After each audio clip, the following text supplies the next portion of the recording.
Hello.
Hey, mister.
Hey there.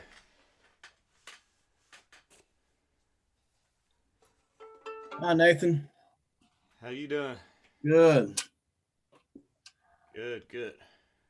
Me and little Emmett have been warming up. Nice. Doing good, Emmett?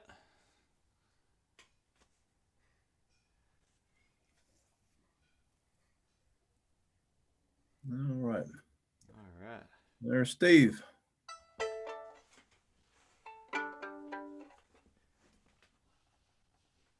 I'm gonna mute myself and check my tuning here. Well, Say howdy. How y'all doing?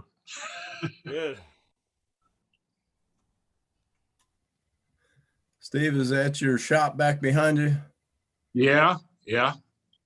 Man, that's a wild looking place. I'm gonna come out to visit y'all one of these days. That's an old fiddler up there behind me. There you I go. don't, I don't Yeah. remember his name, but Howard Raines of Lawrence painted that. He's also a fiddler. Howard and Tricia. Nice. Is that a horn for a Victrola or something back there? Yeah, that's an old uh, horn for one of those old radios. Oh, Man. okay. It's actually a radio speaker. Yeah, Yeah, okay. yeah. We got a little bit of everything Yeah. here. Cool. How far are you guys off I-70 there in Kansas? About 45 minutes Yeah. south of Overland Park, about 35 minutes or so. Cool. My son passed by pretty close there when he was touring the West. I told him he ought to give you all a call and stop in and see it. But he's like, Dad, they're your friends. They're not mine. I don't even know what I would say to him. He called me in when he was in that region. He said, Dad, my car just quit running on me. And we called AAA, my truck. He hauled it into a shop. And the guy said, Son, I got good news and bad news for you. He said, the bad news is you ran out of gas. The good news is you ran out of gas. Shoot. He was so embarrassed.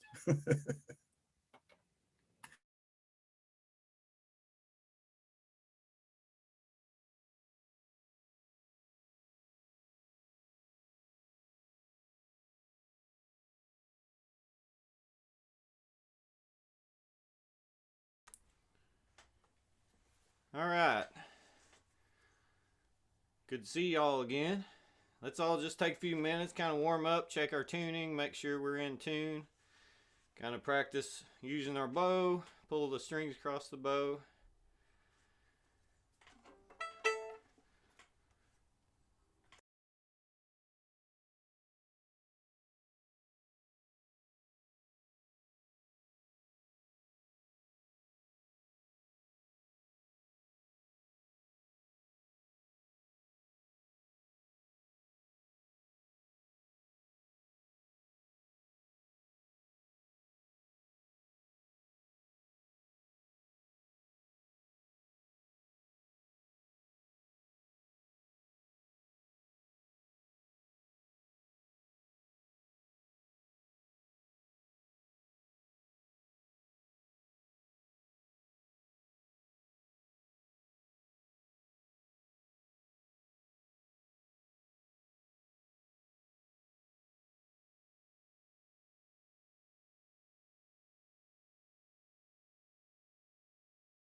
All right.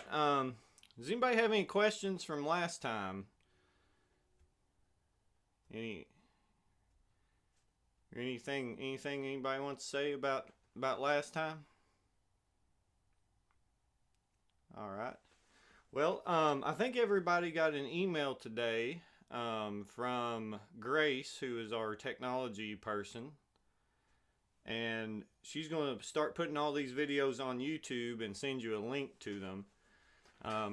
I know some people had problems getting the links open, so maybe this will help, and that'll give everybody the ability to go in and slow down the video or speed up if you're trying to fast forward to things, and maybe it'll be a lot more user friendly. And she's going to try to post those every Friday for us, so everybody will be able to go access those.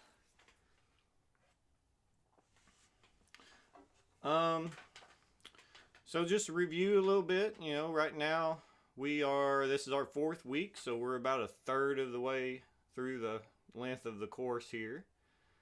And we've covered 3 tunes and in 3 different keys. So with those, we've learned some different scales to go along with them. And so our goal today is to learn another scale and learn another tune. And also some different fingerings. And trying to just give everybody a basic understanding of the different keys and know a tune in it, and that way you can associate the different finger positions with those keys, and add a little bit more technique. And hopefully by the time we're into these 12 weeks, you kind of got all these lessons that you may not get all of this right now, but just being able to have that access to it and go back and practice those things is really what our goal is. So let's review a little bit. Let's all just take time and play through each of the tunes that we've practiced so far. Let's just try to play them together, and if you got any problems, we can stop and talk about them in between. Let's do Boil 'Em Cabbage Down first. So this one was in the key of A. So just to review, the key of A scale is all on the A string and the E string. We're going to play with our finger positions where our 1st and 2nd have a space between them, and our 2nd and 3rd are together on each string. So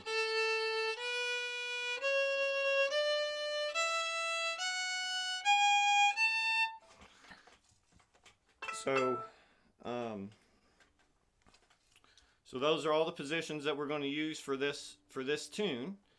And we're going to start on our 2nd finger on the A string.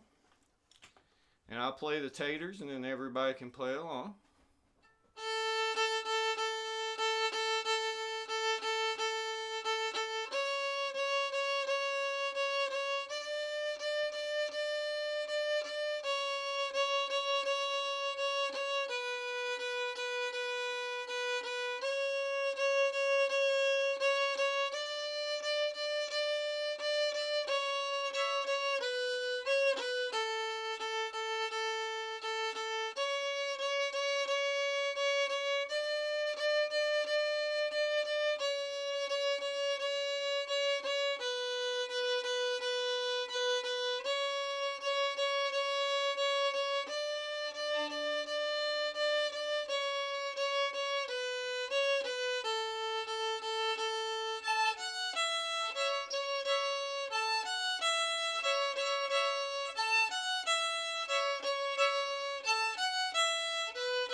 How'd everybody do?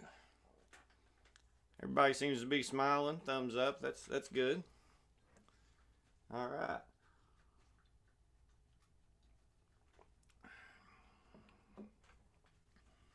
You know, actually, I just thought about this. I said that we did 3 different tunes in 3 different keys. We actually did 3 tunes in 2 keys so far. We're going to work on the 3rd key today. So the next tune we did was Shortening Bread. Let's all play that together. So that one is in the same key. I said that wrong earlier. So it's in the same key, same position, same fingerings. We'll start on our third finger on the E string.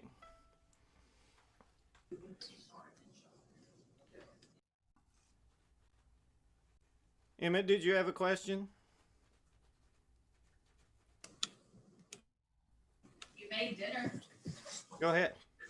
What are the tunes we're gonna be playing? So the first one was the one we just now played was Boil Them Cabbage Down.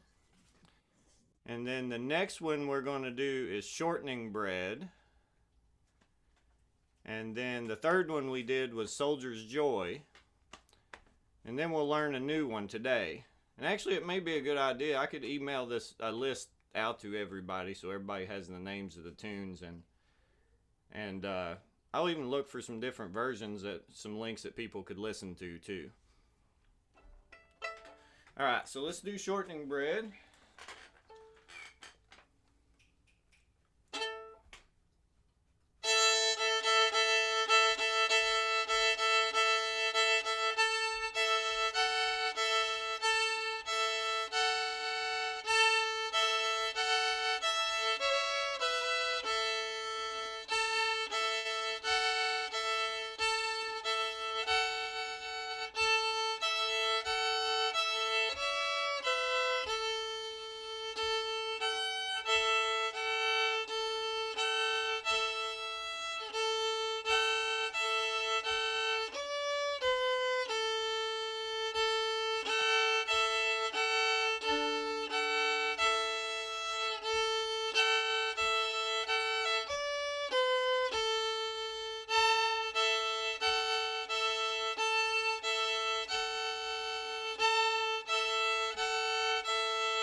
I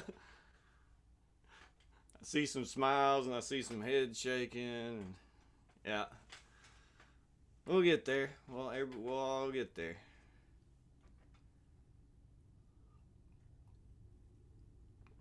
All right. So that was the two tunes in the key of A. So the next one we jumped up to the key of D. And this one was the new one we did last week, Soldier's Joy. Now, if you remember the positions for this one, the positions stay the same as it does in the last tune in the key of A, only we're moving over, starting on the D string. But then when we keep going, so we got this much.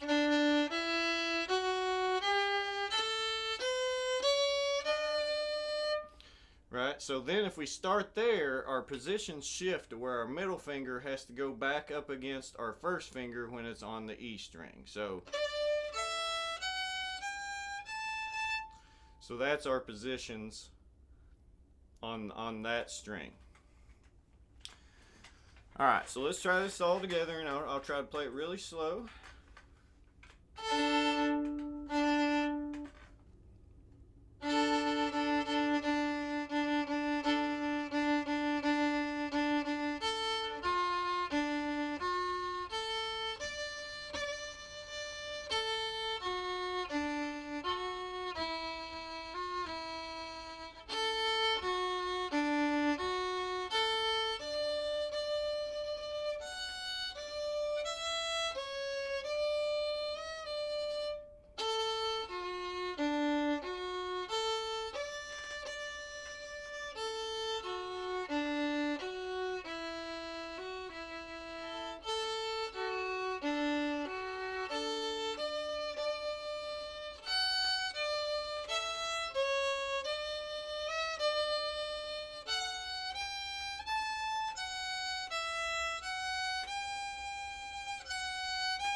Is that quite a bit more difficult than the other two?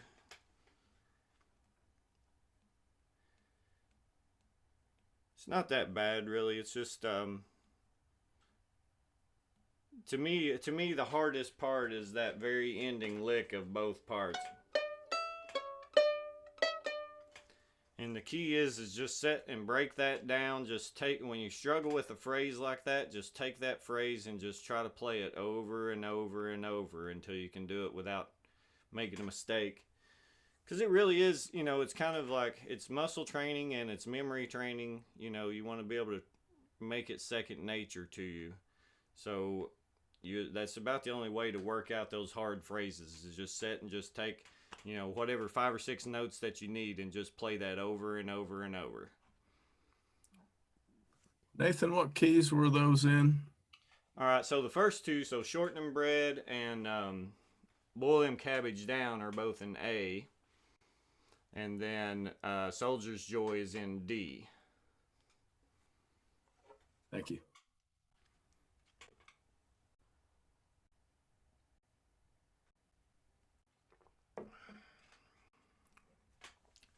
Okay. So today, to learn something new, this one will be in the key of G, and so let's first work on, yes, go ahead.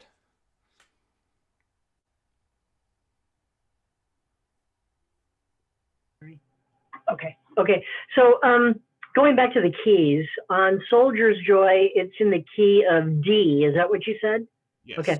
So the first note that we play on that song is on the A string, open A string. So I'm confused. Why wouldn't that be in the key of A? Yeah. Essentially what's happening is that first note that we play is kind of The a pickup note. Yeah. Okay. Enough said. Thank you. You know, because when we get to the end of that phrase, that's a D note that we're ending on. Okay. Yeah, that is a little bit, that can be confusing, you know. Okay. Thank you. I try to think sometimes, if I'm trying to figure out what key it's in, I sometimes try to think more of not necessarily exactly what the first note is, but what the ending note of the phrase is, because that's almost generally going to always come back to the tonic note. But some songs are weird. Some fiddle tunes can really lead you astray into as to what key they're in. All right, so so today we're going to learn The Girl I Left Behind Me, which is in the key of G.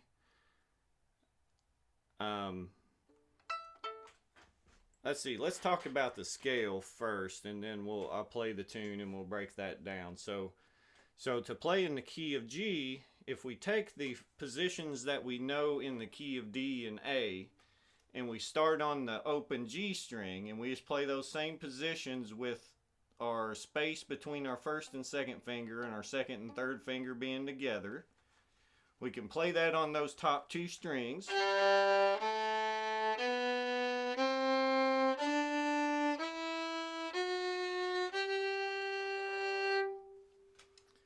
Okay, so that gives us 1 octave of the key of G.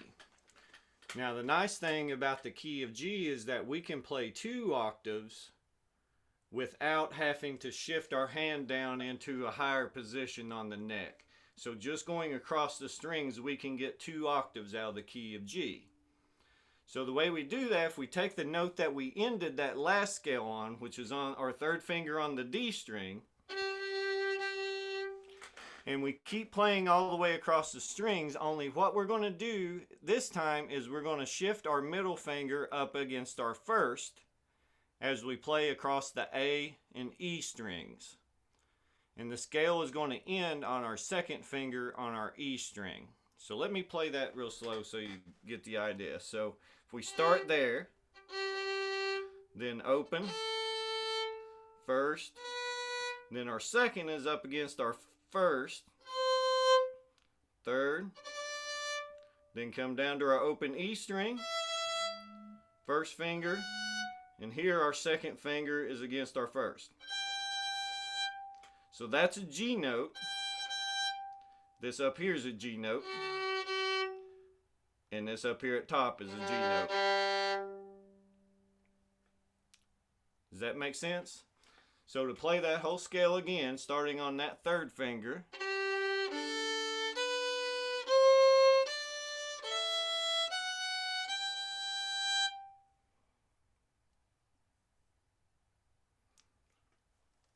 I'll do that again.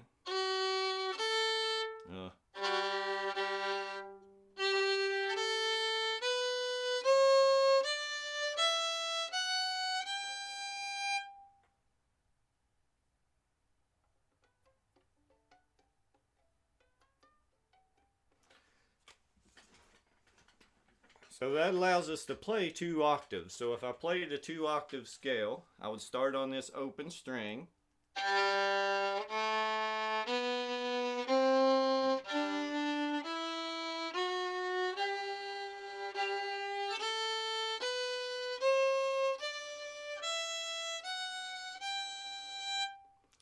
And then coming back the other way.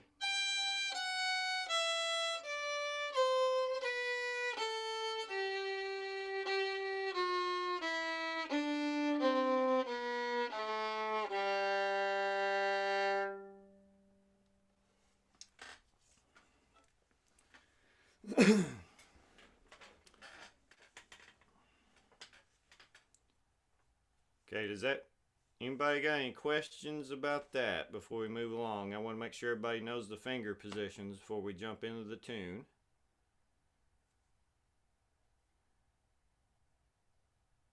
Yeah, everybody try it out there. Make sure you get a feel for it.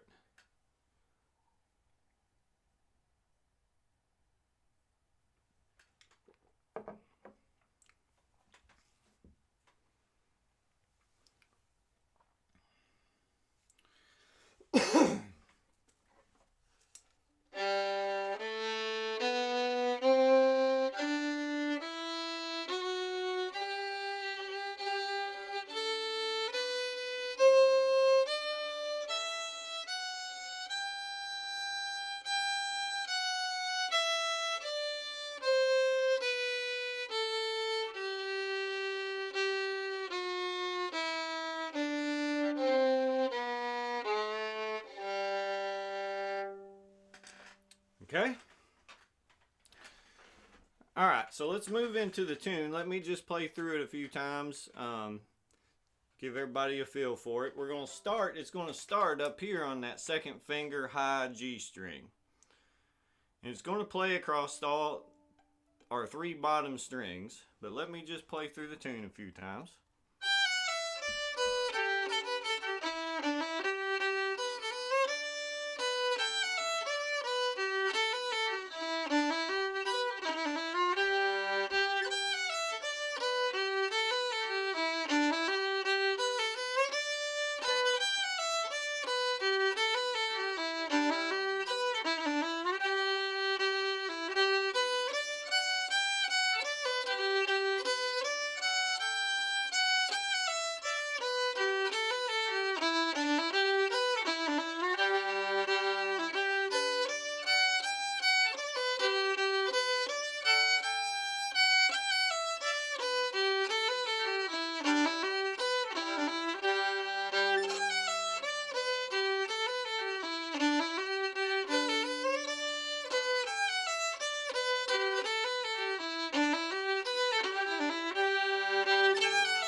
Okay, now we're going to slow it way down.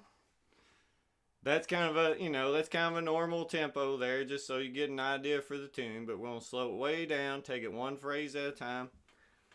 And it's really not that bad if you think of that scale and get used to playing through that scale both up and down. That's essentially what we're going to do in this tune, is do a lot of up and down that scale, hitting every note along the way. So it's not too bad once you get that under your fingers. So the very first part, let me kind of just pick it out here. We're going to start on that second finger on the E string.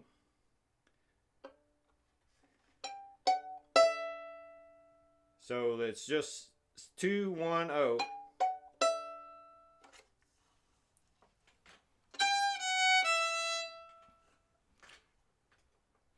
All right, and then we're going to come up to our third finger on the A string. And then open A string, first finger, open A string again, third finger D string, first finger D string. Okay, let me play that real slow. So.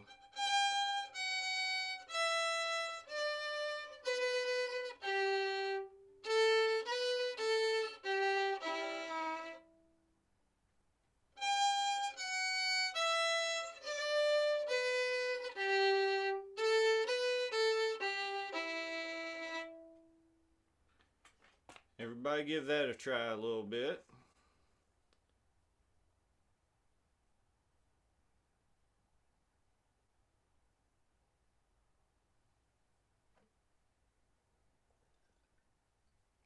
You play it again here.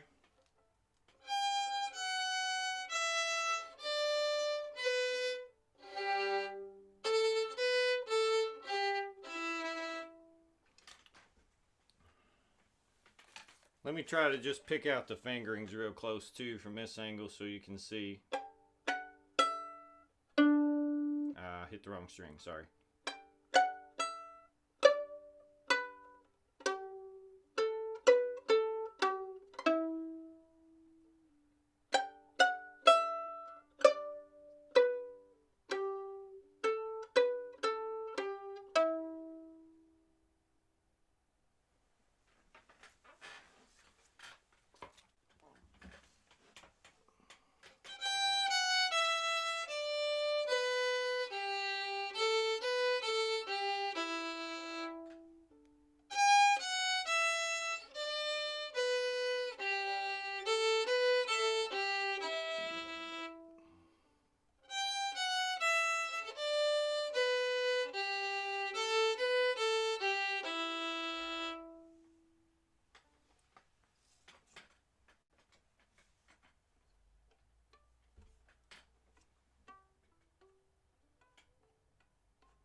Okay, let me play that one more time.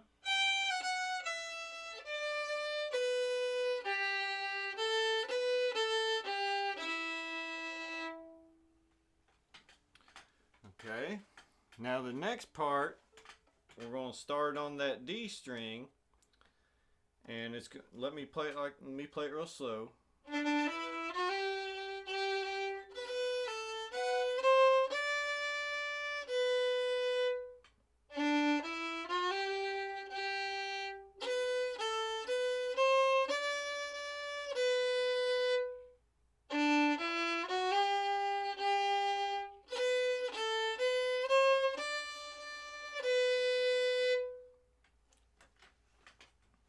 All right, so let me put those two parts together.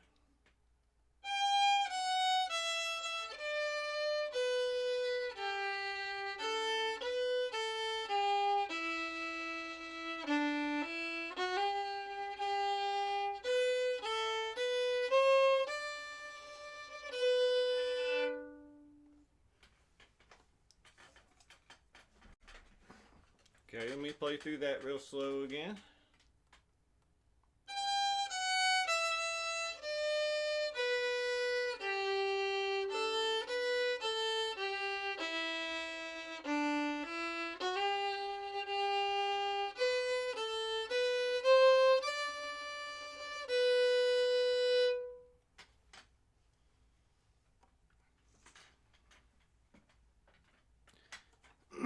So that's the first half of the A part.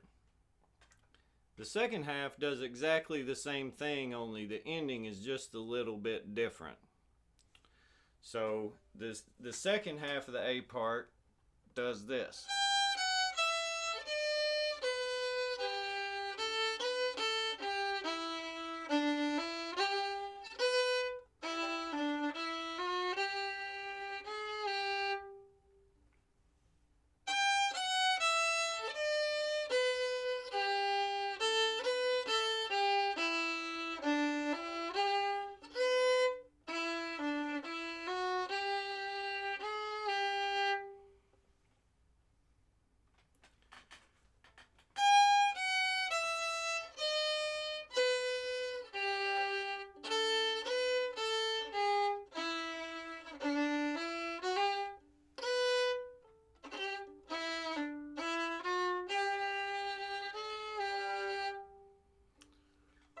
Okay, let me put those two together so you see the difference between the two halves, the two ending parts.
Alright, how's everybody feel about that?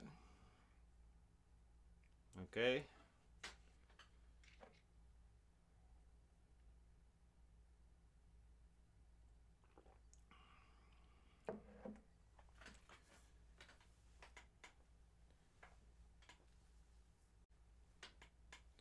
Alright, so let's move on and try to break down the B part.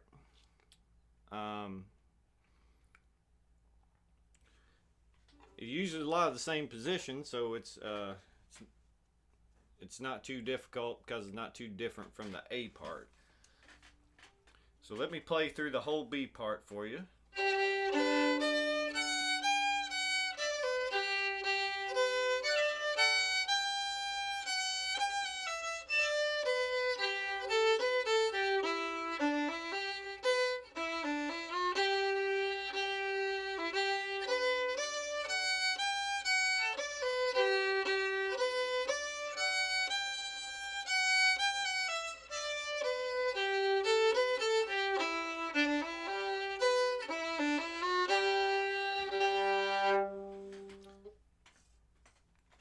Alright, so we're going to start on our third finger on our D string. Then our next note is our first finger on our A string. And then third finger on our A string. First finger E string. Then second finger E string. Back to first finger. Open. So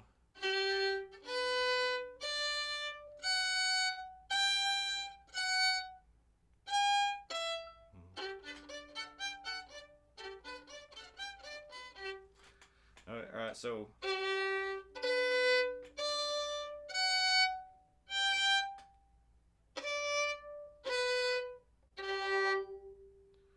that's the first half of that part. So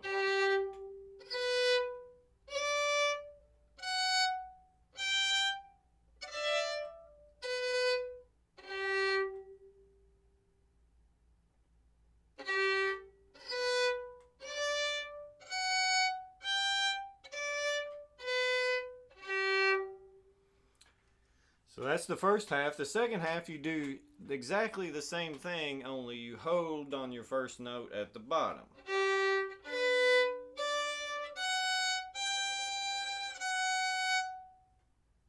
So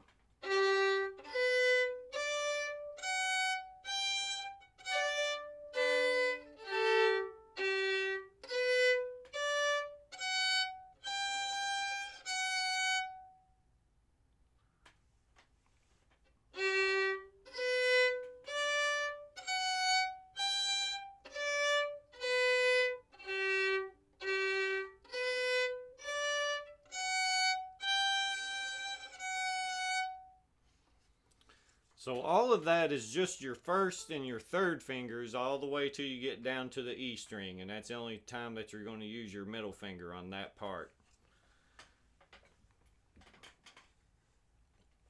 Okay, so to end the B part, it ends just like the ending of the A part.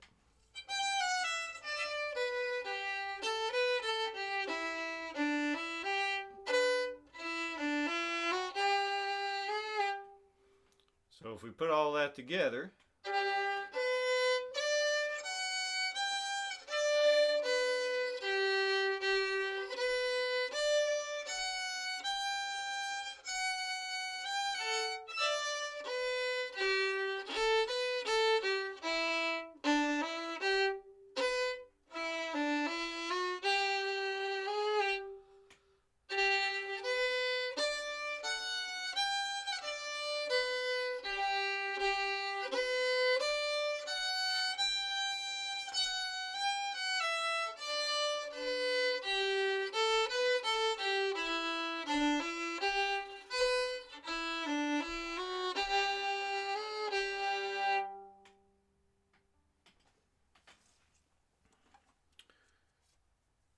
how's everybody feel about that?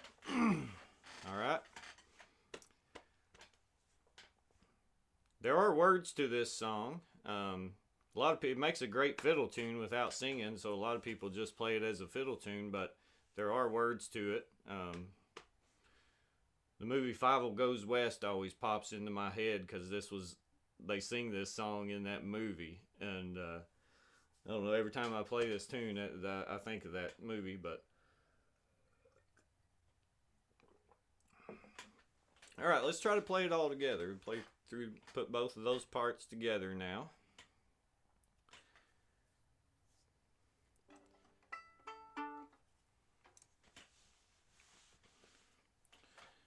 Do it real slow.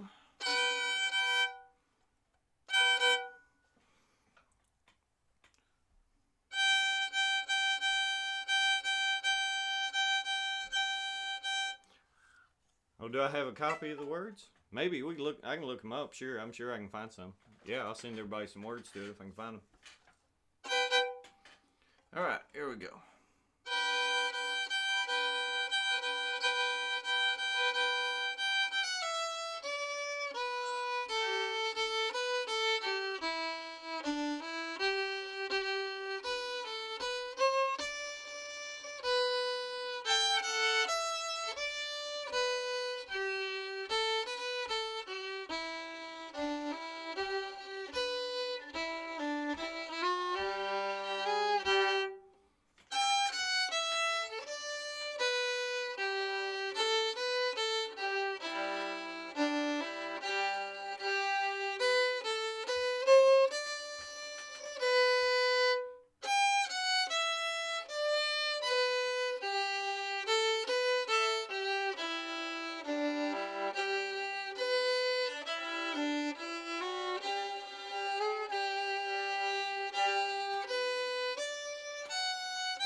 So a couple things to keep in mind on that tune, a couple parts that have some kind of different bowing. So in the beginning, in that first little, you know, I'm kind of, yeah, it's a great tune. It's a, that little part at the beginning, if you think about it, you want to get, you know, I'm exaggerating by breaking those notes up. But if you can get both of those, essentially you're just going to pull off your finger, your first finger, and you can get those in one bow stroke and just kind of slur them together.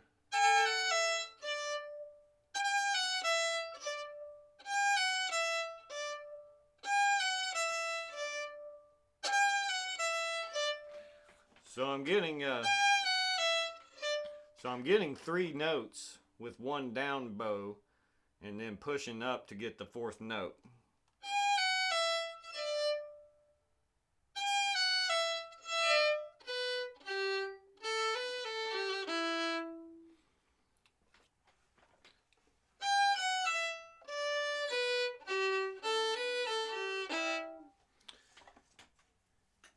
And the other thing is to roll the other way up here on this D string.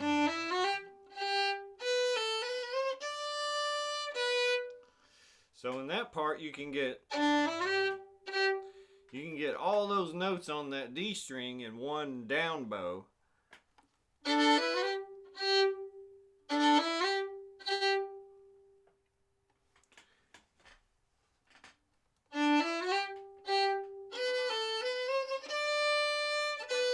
Same thing there. You can get several notes in one bow stroke.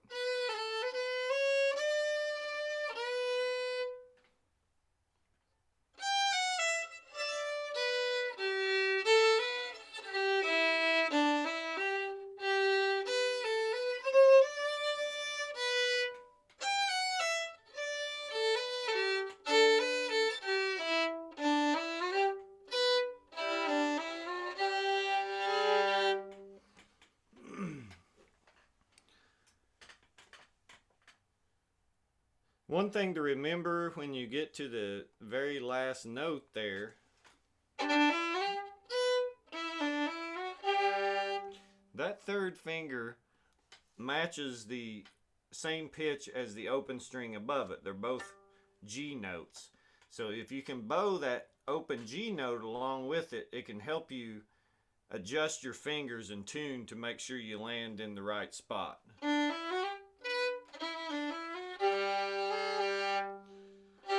So you can use that open drone string to kind of help tune yourself to make sure you're hitting the right position when you come back to that 3rd finger position. And always remember that that holds true for every 3rd finger position in the keys that we've learned so far, G, D, and A. There's always the open drone note above it. So here it's G, here it's D, and here it's A.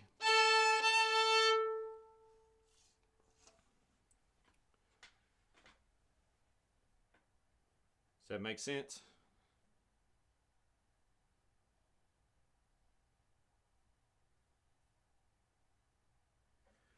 Where did I first learn this tune? I think I learned this from a recording of, I believe it was Walter McNew's version.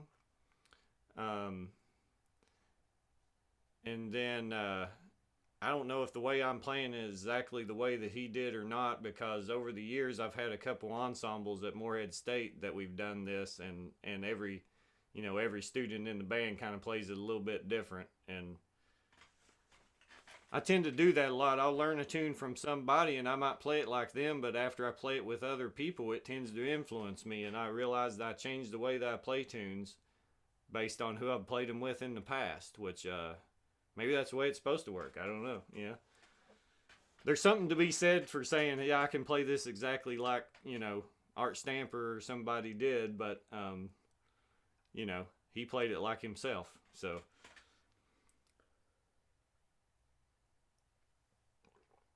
well, that was most of what I had planned for today. Do y'all want to play through it one more time, or what would be the most helpful for everybody? Just play through it all again?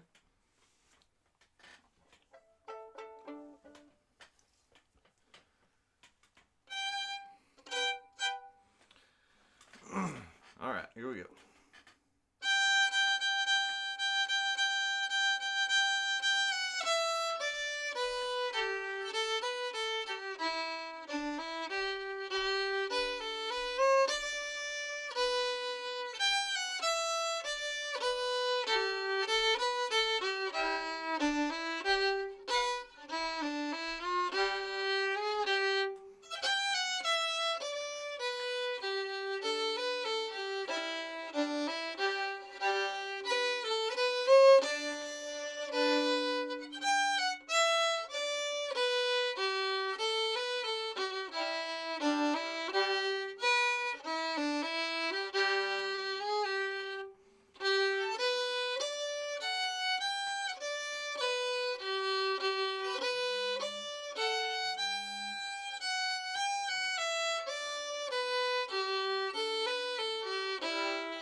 All right.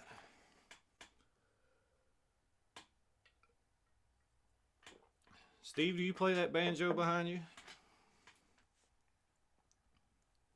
Yeah, that's a Pete Seeger style long neck banjo. Banjo. And I've got another one. I'm taking Montana Hobbs's clawhammer course along with this. Yeah. So my brain gets messed up from one to the other. Play both songs and both instruments.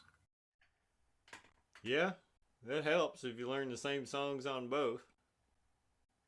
Yeah, it can get confusing if you play several string instruments, because I always have a hard time playing the bass, because the bass is tuned exactly opposite of what the fiddle is. The strings are completely, they're like the top four strings of a guitar, which is, they're low to high, E, A, D, G, and this is exactly the opposite. So whenever I pick up a bass, I automatically want to start on the other side,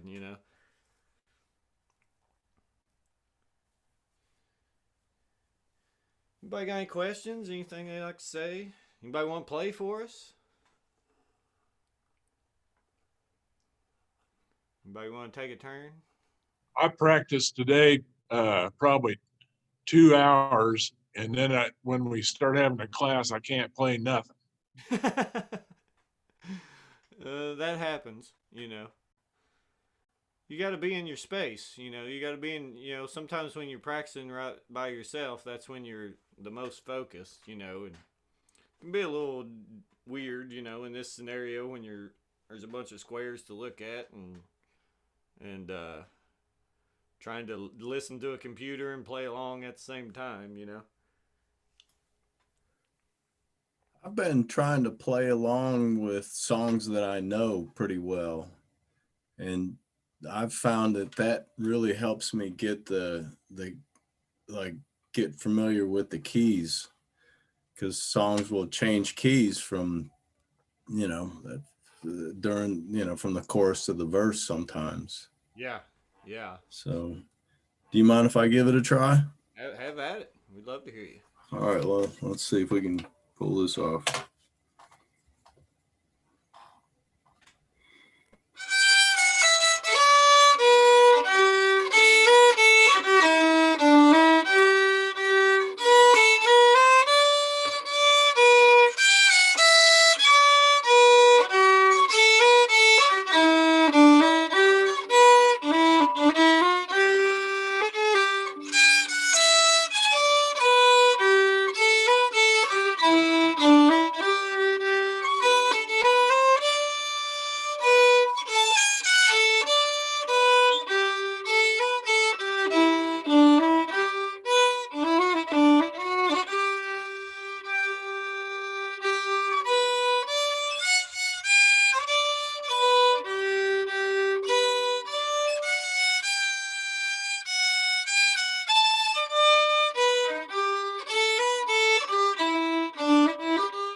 Bravo. All right. Yeah, that's great. Good job. That's nice. Thank you. Do you have like a I saw something on the side of your fiddle. You have like a guard there or something for your bow, or? My son took viola class when he was in second grade, Uh-huh. and he showed me a trick because I was going all over the place with my bow. He said his second grade strings teacher showed him this trick, which is to take a little straw and put it in where the F hole is on this side. Yeah. And then I pull it up above the strings, and that way when I'm fiddling, I know to keep the bow up on this side and not too far down here. So I'm not always going down onto the micro tuners and whatnot. Yeah, that's a good little trick. I've seen other devices that do the same thing, but that's nice. That's Yep, neat. it works pretty good. Yeah. And the more I do it, the more I can kind of push it down until sooner or later I'm gonna just kind of have it there, and then one day I'll take it away, I suppose. Yeah. Well, that's a good little trick. You know, and that's Thank you. it happens to everybody. It's very natural to, especially if you're looking here, two things will happen. Your bow will come this way because you're paying attention to it. You just naturally want to move your bow towards your face then, and your hand will tend to drift this way too. So you have to play attention. It's like every time if you come through a tune, if you hear yourself getting a little bit sharper, pay attention to that, because there's something that just naturally wants to cause that to happen. Your hand wants to slowly drift this direction as you're paying attention to where your bow is. And if you look at your fingers, then your bow gets all off, you know. I've also been kind of practicing for that very reason. When I get a little familiar with a tune, to look away and not look at my fingers, and just try to like let my body learn where they need to go from the sound, using my ear and my muscles and my nerves and my fingers to tell me where they ought to be, instead of my eyeballs. My eyeballs aren't all that useful because I'm about half blind anyway, and everything's fuzzy when I look at it. Yeah.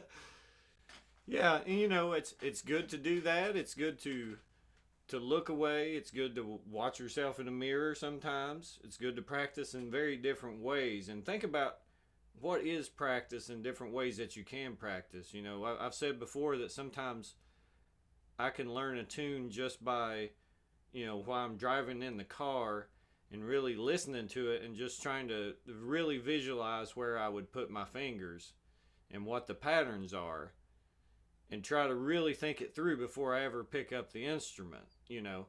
And sometimes that's another way of practice. Even though you're not playing, you may not be able to have the instrument in your hand. Just try to take time to be conscientiously thinking about and visualizing where your fingers would move. And it really does help a lot, because it's, you know, we're training our mind and we're training our body at the same time.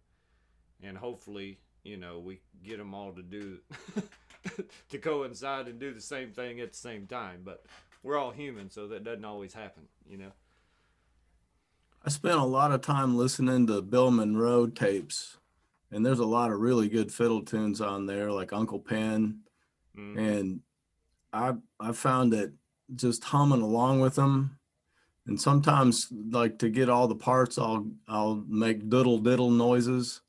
So on Uncle Pen, it's diddle diddle diddle diddle diddle diddle diddle diddle diddle diddle diddle.